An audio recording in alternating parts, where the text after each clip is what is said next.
اور تیسری اور چوتھی 10 کی 10 انگلیوں کی ترتیب موجود ہے کہ ناخون کاٹنے. آپ سسم قمیص کیسے پہنتے تھے, بیت الخلاء میں کیسے جاتے تھے, اور تو اور یہ جو ہم محسن انسانیت کہتے ہیں حضور اکرم صلی اللہ علیہ وسلم کو, آپ نے ایک احسان کیا ہے ساری انسانیت پر, اور ایک ایسا کام کیا ہے جو شاید دنیا میں کسی کو کرنے کی ہمت نہیں ہوئی. آپ صلی اللہ علیہ وسلم نے اپنی ساری ازدواج مطہرات کو فرما دیا جو کچھ تم دیکھتی ہو سب بیان کر دو, اور پھر یہ بھی فرمایا دن میں ہی نہیں رات میں بھی جو دیکھتی ہو سب بیان کر دو. میاں بیوی کے تعلقات پبلک کر دیے جائیں, پرائیویٹ لائف جو لوگ اخفا اور چھپانا چاہتے ہیں دشت البام کر دیا جائے, اس کو اٹھا کے لوگ کے سامنے کر دیا جائے. کسی میں آج تک یہ ہمت ہوئی ہے؟ لیکن حضور اکرم صلی اللہ علیہ وسلم نے شاید آج کے انسان کے لیے یہ قربانی دی. اور آج کا انسان جو کہتا ہے ہم نے دنیا کو گلوبل ویلیج بنا دیا ہے, گاؤں کی شکل دنیا کو دے دی ہے, جوڑ دیا ہے, سب سے کمزور رشتہ کون سا ہے؟ میاں بیوی کا رشتہ.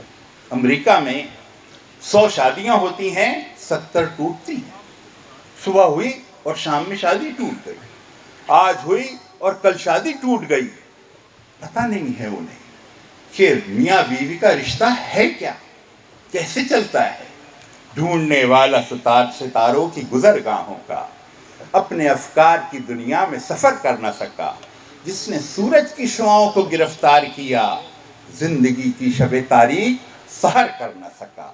اللہ کے رسول صلی اللہ علیہ وسلم نے یہ عظیم الشان احسان کیا ہے انسانیت پر. کوئی پردہ نہیں چھوڑا, کوئی پرائیویٹ لائف نہیں, ساری لائف پبلک لائف ہے. آج لوگ شور مچاتے رہتے ہیں نا کہ میری پرائیویٹ لائف ہے, میرے گھر کا معاملات ہیں, لیکن واحد ہستی ہے محسن انسانیت صلی اللہ علیہ وسلم کی کہ آپ نے کوئی پرائیویٹ لائف نہیں رکھی, ساری پبلک کر دی. انسانیت پہ ایسا عظیم الشان احسان جو آج مشرق سے لے کر مغرب تک اگر انسان چاہے کہ اس کو پتا ہو کہ میاں بیوی کا رشتہ کیسے چلتا ہے, لقد کان لکم فی رسول اللہ اسوۃ حسنہ, تو واحد سیرت ہے جو کہ پوری طرح محفوظ ہے. پھر کوئی یہ کہے اچھا ٹھیک ہے محفوظ بھی ہے, اللہ کے رسول صلی اللہ علیہ وسلم نے اس آج کے دور کے اشارے بھی کر دیے ہیں, لیکن آج تو سائنٹیفک دور ہے, ہر چیز پر ریسرچ موجود ہے, ہر چیز کی گویا بال کی کھال نکالی ہوئی ہے. کیا آج کے دور میں بھی وہ طریقہ اور وہ اسوہ قابل عمل ہے؟ سائنسی لحاظ سے ایسا لگتا ہے کہ سائنس کی ہم بہت مانتے ہیں, سائنسی ریسرچ ثابت ہو جائے تو آمنا وصدقنا کہہ دیتے ہیں. ایسا ہے؟ ایسا بالکل نہیں ہے, یہ ہماری غلط فہمی. اگر ایسا ہوتا تو دنیا میں شراب کا کوئی قطرہ کوئی نہ پی رہا ہوتا. کیوں؟ شراب کے بارے میں کیا ریسرچ ہے, سائنس نے کیا کہا؟ بڑی صحت کی ضامن ہے, بڑی توانائی بخشتی. سائنس نے بتایا اتنے کینسر, اتنی بیماریاں, اتنے ہارٹ اٹیک شراب نوشی کی وجہ سے. اور جن لوگوں نے تحقیقات کی وہیں سب سے زیادہ شراب پی جاتی ہے. کیا امریکہ, کیا برطانیہ, کیا جرمنی, کیا جاپان یہ سائنس کی مانتے ہیں؟ یہ ہمارے دماغ میں ویسے ہی خلل موجود ہے. اسی طرح سائنس کی اگر مانتے ہوتے تو دنیا میں سگریٹ ختم ہو چکا ہوتا. سگریٹ امریکہ میں ہر چوتھا مرد اور ہر 5ویں عورت سگریٹ سلگائے چل رہی ہوتی ہے. انہوں نے سائنس نہیں پڑھی, یہ ماڈرن لوگ بے پڑھے, 100% لٹریسی ہے. تو یہ خیال ہے کہ سائنس کی بڑی مانی جاتی ہے. اپنے نفس کی مانتے ہیں, اپنے من کی مانتے ہیں, وہ جو چاہے بس وہ ہونا چاہیے, سائنس کچھ کہتی رہے. لیکن اور پھر سائنس کیا کوئی پتھر کی لکیر ہے؟ جو سائنس کہہ دے وہی فائنل ہے. سائنس فائنل نہیں ہے. مجھے یاد ہے میری بچپن جوانی میں شہر کراچی سے میرا تعلق ہے, اشتہار چلتے تھے کہ یہ ڈبے کا دودھ بچوں کی صحت کا ضامن ہے.